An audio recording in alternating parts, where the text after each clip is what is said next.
Sintonía de Radio Clara, Lliure Directe, espacio de entrevistas, y nos vamos ya a hablar con nuestro compañero Juan Ángel Saiz, compañero de Clartelera, de bandas sonoras y de Cinema Filmover, que lo tenemos aquí con nosotros y lo teníamos ya esperando un ratillo. Cada vez le llamamos un poco más tarde. Juan, buen día, buenos días. Me voy a ir a tomar un café cualquier día y no estaré cuando llames. Y no estarás. No, hoy teníamos a la audiencia con ganas de participar con todo esto del Tribunal Constitucional, el Congreso, el Consejo General del Poder Judicial y tenían ganas de decir Sí, las cosas. he oído un poco y está muy bien que la audiencia participe y además se han dicho cosas importantes, vamos. Por eso, era bueno escucharlas, que entre otras es la función de este espacio y de este programa y de esta radio, que Estamos de acuerdo. Puedan expresar sus opiniones. Pero, Juan, vamos a hablar de cine y de estrenos. Y llevamos unas semanas que nos dices que hay mucho estreno y tampoco hay mucho a lo que cogerse. O sea, hay mucho estreno, pero tampoco de demasiada calidad. Nos decía la semana pasada que incluso hay películas que se estrenan así en una sesión de tapadillo. Pero yo no sé esta semana si seguimos igual, Juan. No seguimos igual porque esta semana es la semana de Avatar. Esta es la semana fuerte, claro. Eso está... Y cuando entra una película fuerte como Avatar 2, todos los demás se retiran y le dicen, no, quédate tú sola, que no nos atrevemos a hacerte competencia. Entonces, bueno, a priori, si no recuerdo mal, hace ya unos meses sí que había más películas previstas, pero al final se ha estrenado Avatar, que dura 3 horas y cuarto y ya es casi como 2, ¿no? Y luego 4 películas más que se han quedado ahí pues intentando encontrar ese hueco del que hemos hablado en Navidad, pero que no lo van a encontrar con facilidad. 3 horas y cuarto. 3 horas y cuarto, 185 minutos, sí señor. ¿Quién da más? De aquí poco nos plantan una película de 4 horas y se quedan así contentos. Sí, volvemos a esa época en la que de vez en cuando se estrenaba una película larguísima de la muerte y ya te tenías que llevar allí cena y todo, ¿no? Y sí, cama si hacía falta. Por eso. Y eso, bueno, te iba a decir, 3 horas y cuarto se hacen largas, Juan. Bueno, a mí sí que se me han hecho largas, pero porque no soy demasiado proclive a este tipo de películas. Son como tebeillos, peliculitas de aventurillas, y entonces a mí se me hacen un poco largas porque no tienen mucho contenido ni mucho interés en lo que están contando. Pero está bien hecha para complacer a un público general, ¿eh? Están bien hechas para buscar a ese público que no quiere más que un divertimento, que las imágenes sean bonitas, que haya un poco de persecuciones, de peleas, de luchas y cosas similares. Y 3D. Pues está pensada para el público, ¿eh? Y te decía, y 3D, ¿no? 3D en algunas de las sesiones y 2D en otras. Sí, hemos recuperado el 3D, que hubo una época que parecía que se lo iba a comer todo y luego desapareció sin dejar rastro y ha reaparecido cuando hace 2 meses se volvía a poner Avatar, la primera parte, y de repente vimos que volvían a hacer sesión con la película en 3D y esta tiene 3D muy trabajado. Hay que decir que yo la he visto en 2D, que me gusta más, pero he entrado un rato a ver el 3D y me parece que está trabajado de forma menos efectista de lo que fue el 3D en otras épocas. Porque allí parecía que te tenían que lanzar una lanza para que pareciese que te caía encima, ¿no? O una flecha o que pasase alguna cosa de este estilo. Y aunque aquí hay algún efectismo de ese tipo, es también una película que se toma tiempo y hay imágenes submarinas con supuestos peces en ese mundo especial donde se desarrolla la acción y bueno, pues es bonito. Tiene esa parte elegante de decir no vamos a hacer solo el tonto con efectismo, sino que vamos a aprovechar para dar corporeidad, dar 3 dimensiones a otro tipo de elementos. Y, por ejemplo, pues ver los peces en distintas capas moviéndose y eso es elegante. Al menos el trozo que yo vi era elegante, independientemente que luego también había alguna pelea y volvía a los efectismos. Muy bien. ¿Qué más podemos encontrar? Bueno, no sé si quieres decir algo más de Avatar. No, bueno, sí, la podemos comentar. Avatar, bueno, pues tiene una primera parte en donde lo que hacen es ser explicativos conectando con la primera. De dónde sale el personaje principal, qué fue de él, porque entonces era un avatar de un ser humano y tal, cómo ha ido a parar a la situación en la que está, que no la voy a contar. Entonces es explicativa. Es una parte de, como diría, apología de la familia, ¿no? Para que nos entendamos, es una película en ese sentido muy tradicional y muy casera. Después vamos a tener una parte central en la que vamos a ver pues, aventurillas más sencillas, Vamos a ver cómo se funciona en el planeta, por si alguien lo había olvidado. Bueno, también hay una generación nueva entera. Quiero decir que no es que hay que explicarlo para que no se olvide la gente, sino que hay gente que ve por primera vez esta historia. Y luego, finalmente, lo que nos vamos a encontrar es la parte ya más de aventuras, peleas y demás, pero tiene una componente ecologista. Es decir, tiene una componente reivindicativa del respeto a la naturaleza, a otros seres vivos y cosas similares. Han inventado una especie de ballena, que no es una ballena, es algo similar, y entonces con eso establecen una reflexión dentro de la acción. La última hora de la película es más de acción, pero establecen una reflexión que va más en esa línea de que hay que defender el planeta, a los animales, bueno, todo eso. No voy a explicarlo tampoco mucho, que no quiero destriparlo. Me parece bien, porque es una película que van a ver, iba a decir cientos de millones de personas, sí, cientos de millones de personas, y desde ese punto de vista, si tienes un poco de mensaje, de hablar de cómo hacen las cosas determinadas compañías, determinada gente que se dedica a hacer explotaciones, destrozándolo todo para conseguir no sé qué, que vale mucho dinero, pero solo a beneficio propio, bueno, no está mal, ¿eh? Dentro de eso no está nada mal. Esto es Avatar 2, El sentido del agua, se subtitula. No es una película como para recomendar, pero independientemente de eso, la mayor parte de nuestra audiencia seguro que irá a verla, igual que la audiencia de todos los lados. No es que seamos ni mejores ni peores. Es una película de lanzamiento masivo y siempre ocurre que acaba la gente yendo al cine y ¿a dónde vamos? Y van en grupo. Oye, pues esta, que me han dicho que no está mal. Bueno, pues como TVillo entretenido, la pueden coger como pasable. Venía con mucha más fama, con muy buena crítica, After Sun, una película de Reino Unido, independiente, de poco presupuesto, con unas críticas súper favorables, con premios, nominaciones a otros premios, en fin, una cosa tremenda. Y eso que solamente cuenta la historia de un padre joven con una hija que tendrá 10 años aproximadamente, que se van de vacaciones a Turquía. Y estando en Turquía, pues nada, están por allí paseando, hablan de sus cosas, el padre está divorciado o separado de la madre, y hablan pues un poco de todo y de nada. Venía, ya digo, con mucha fama. Yo me he quedado muy decepcionado, porque estas películas que son de tipo independiente, pues casi siempre tienen un contenido interesante, atractivo. Evidentemente no tienen mucho presupuesto, a veces se recurre a artificios, como hace la película, es decir, como estamos de vacaciones, pues parte de lo que vamos a ver en la pantalla, que es pues lo que hemos rodado con nuestra cámara de vídeo casera, que tiene poca calidad, pero de esa manera, y además sin necesidad de que la cámara esté perfectamente encuadrando la acción, ni haya una iluminación perfecta ni nada, pues oye, si 20 minutos de la película, que lo mismo son de los de 20 minutos, los resuelvo de esta manera, pues no tengo que resolverlos con un control de la iluminación, ni tampoco con el sonido perfecto, ni nada, sino que es directamente con una cámara casera. Vale, pues es un artificio, de acuerdo. Pero independientemente de esto, que no es una cosa a achacarle a la película, lo que falta es contenido. Lo que falta es algo más de reflexión sobre ese padre y esa hija que me lleve a pensar que es una película valiosa. Que de repente, por poner un caso, la niña diga, vamos a salir al karaoke, porque van a un hotelito de estos en el que hay todo, la piscina, el karaoke, las tonterías así típicas, ¿no? Y el padre, no, que ya no quiero, que me da vergüenza. Ah, que sí, que no, que sí, que no. Y al final sale la niña y canta una canción conocida, la canta fatal, pero nos vemos toda la canción, ¿eh? Toda la canción. Bueno, no sé. Creo que la película tiene mucho relleno y a mí no me ha interesado. Me ha dejado completamente descolocado. También me ha pasado lo mismo con EO, una película polaca de un director, digamos, clásico, Jerzy Skolimowski, al que hace mucho tiempo que no veíamos películas, del que hace mucho tiempo que no veíamos películas suyas, y que es un director de prestigio, es un director de un cierto nivel. Pero bueno, vamos, de hecho, cuando vimos anunciada la película, yo dije, pero ¿está todavía vivo? Porque son esas cosas que dices, hace tanto tiempo que no hemos visto nada suyo, que qué ha pasado con él en todo este tiempo, ¿no?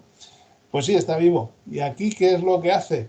Pues contarnos la historia de un burro, no de una persona burra, sino de un burro que se llama Eo, es un asno, y bueno, le van pasando cosas. Y va pasando por distintos sitios, con distintos humanos, en distintas circunstancias. Hay que decir que se agradece que es una película corta, que no llega a la hora y media, porque las andanzas del burro son poco interesantes. Yo diría que Skolimowski, que siempre ha sido muy incisivo en sus películas, lo que hace básicamente es una pequeña burla, por lo que nos plantea desde la pantalla, es una pequeña burla al género humano, como diciendo, tiene más interés explicar lo que le pasa a un burro que a veces lo que les pasa a los humanos, ¿no? Pero no es suficiente como para que sea una película a recomendar. Es una película curiosa, es una película llamativa, pero que hace que acabes cansado del burro y de sus andanzas. Desde ese punto de vista, bueno, es una película, bueno, como la anterior, es una película pequeña, que el que no tenga otra película para ver, pues puede perfectamente decir, elijo esta, algo encontraré, algo voy a encontrar que no es el cine comercial convencional, me explico, pero dentro de eso es una película con muchas limitaciones. Pasa lo mismo con El pequeño Nicolás, esta es una película de animación. El pequeño Nicolás es un personaje clásico de cómic de Francia y bueno, pues es un personaje sobradamente conocido. Se han hecho incluso películas con personajes de carne y hueso sobre el personaje, pero esta es un poco diferente. No es que no es que hayan recurrido a los dibujos animados o la animación, que es de tipo de animación plana, de línea fina, muy bien dibujada, sino que lo que han hecho es plantear la historia del pequeño o historias del pequeño Nicolás junto con las historias o con la historia de sus creadores, que son sobre todo Agostini, que es el más conocido, y luego también el dibujante que nos va a servir para, se llama Sempe, que va a servir para que veamos cómo se produjo el proceso de creación de este personaje, cómo se desarrolló un poco y cómo evolucionó las ideas de pues iba a ser esto, luego no iba a ser esto, tal, y la relación entre ellos. Creo que se dice en la película al final que hay como 220 y pico historietas del pequeño Nicolás. No sé si lo leí bien, me parecen muchas, no pensaba que tuviese tantas, pero independientemente de eso, la película es curiosa, en algunos momentos un poco aburrida, tiene algunos datos llamativos y lo que no es infantil. Quiero decir, no es esa película típica para niños de Navidad o algo similar, sino que va más bien destinada a gente amante del cómic y que va a ver cómo se producen esos dibujos, cómo se produce la relación entre el que escribe el guión y el que hace los dibujos y cosas similares. Es una película curiosa, pero tampoco es redonda, como decía.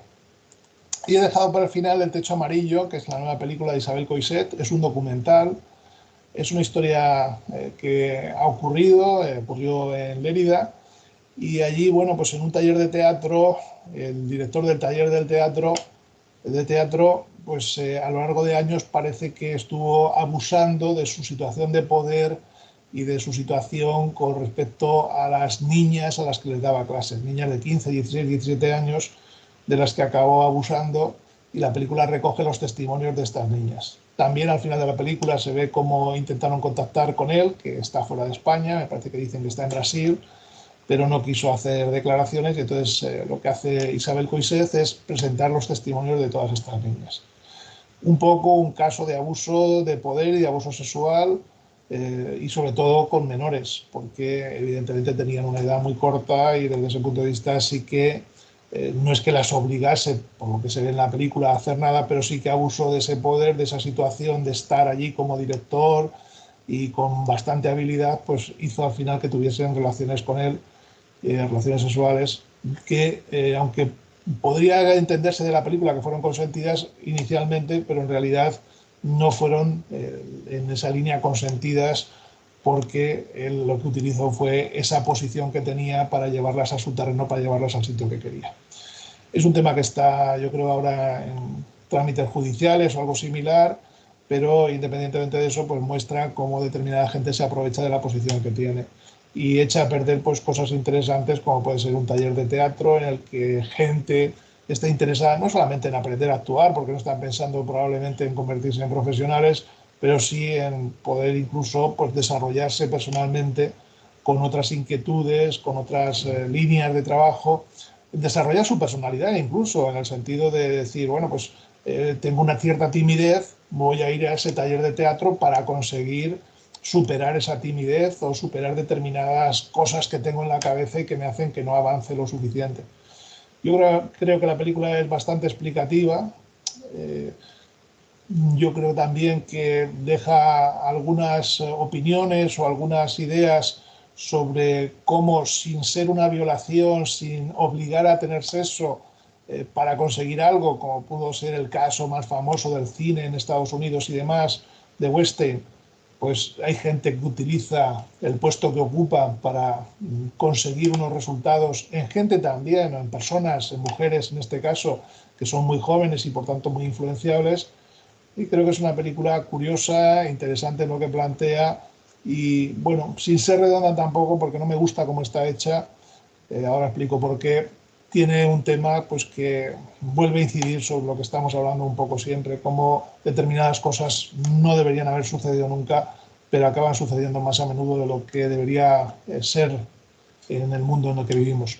¿Por qué digo que no me gusta cómo está hecha? Pues porque tiene todos los elementos típicos del documental y en ese sentido es bastante rutinario. Pues nada, personaje frente a la cámara dando su testimonio, otro personaje frente a la cámara, inserción de algunas imágenes del teatro, de las obras que hacían y cosas así. Y luego Isabel Coixet, como siempre, pues le gusta poner algo un poco diferencial. Entonces, ¿qué hace para hacer eso diferencial? Pues aunque tenemos ese encuadre fijo, que es el clásico del documental, voy a poner algo en medio para que obstaculice la visión, ¿no?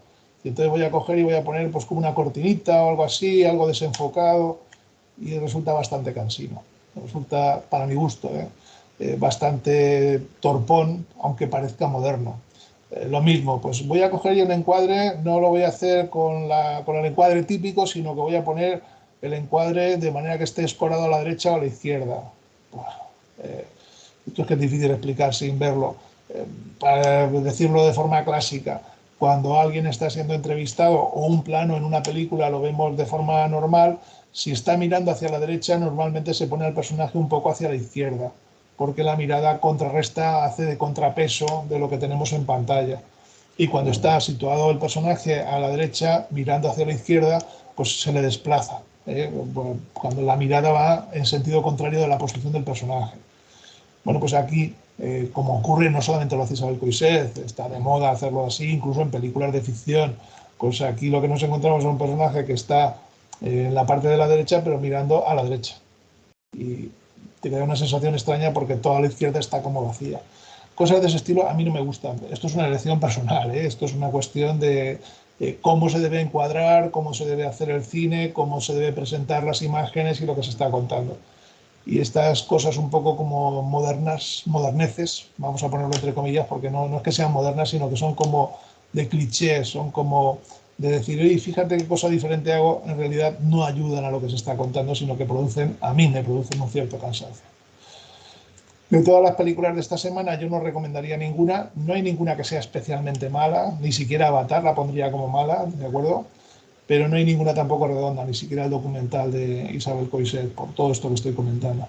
Con todo, tanto la película de Coixet, El techo amarillo, como EO, la película del burro, After Sun, la película del hijo, de la hija y el padre, El pequeño Nicolás, la película de animación, o Avatar, El sentido del agua, me parece que todas tienen algo como para que quien quiera ir al cine pueda elegir una de ellas para ir a verlas. Creo que las cinco tienen algún elemento interesante, pero son todas, o tienen todas elementos que a mí no me parece que sean especialmente redondas como para decir incondicionalmente id a verlas, que son películas fundamentales. De lo que queda en cartel sigue estando por ahí Goliat, en alguna sesión suelta creo, que la gente lo busque, y no hay mucho más, no creas que hay mucho más. A Pablo le gustó más Nostalgia que a mí, pero en el conjunto de los dos es una película que al final sí que recomendábamos la semana pasada y yo creo que ya no hay prácticamente nada más. Bueno, El menú, que se mantiene en cartel bastante bien y es una película que nos ha sorprendido, e Historias para no contar de Cés Gai, que es una película, una comedia que creo que para desintoxicar en estas fechas puede venir bien, porque son 5 relatos diferentes, todos muy mordaces, todos con buen sentido del humor y desde ese punto de vista una película curiosa. Esto es lo que tenemos. Pues apuntamos y la semana que viene vemos a ver si ha habido renovación, mucha renovación de títulos. A ver si. No, también hay 5 estrenos solamente. En principio, no sé si se incorporará alguno más, pero hay poquitos. De hecho, se estrenan el miércoles, sí, hay 5 y el viernes se estrena uno más, 6, porque también vienen un par de películas teóricamente de las que deben funcionar en Navidad, aunque ya veremos lo que hay. Una es El gato con botas, El último deseo, nueva entrega de esa película de animación del gato con botas, y luego viene, que yo creo que la van a lanzar con una cierta intensidad, la película sobre Whitney Houston, una película de 2 horas y media casi, biográfica, un biopic, de la que yo no espero mucho, porque me imagino que estará llena de tópicos, pero bueno, también estará llena de canciones famosas y creo que esperan que la película haga un poco de dinero en estas fechas, aunque no sé si lo va a hacer. Yo, quizá en Estados Unidos sí, pero me parece que nuestro país no va a tener esa dimensión, pero bueno, habrá que verlo. Ya digo, los estrenos empezarán el miércoles, los adelantan. Pues iremos contándolo aquí en este espacio de cine y supongo en cartelera también daréis ya cuenta de ellos. Ahí Juan, estaremos, sí. salud y la semana que viene volvemos a charlar, si no pasa nada. Muy bien, salud. Salut. Salut. Lliure directe Radio Clara fins ací, l'espai que dediquem a parlar de cinema amb el nostre company Juan Ángel Saiz, company de cartelera de bandes sonores i de cinema film obert. Per cert, que no ho he dit, horari de cartelera cada dijous a partir de les 10 de la nit a la sintonia de Radio Clara, al 104.4 de la freqüència modulada.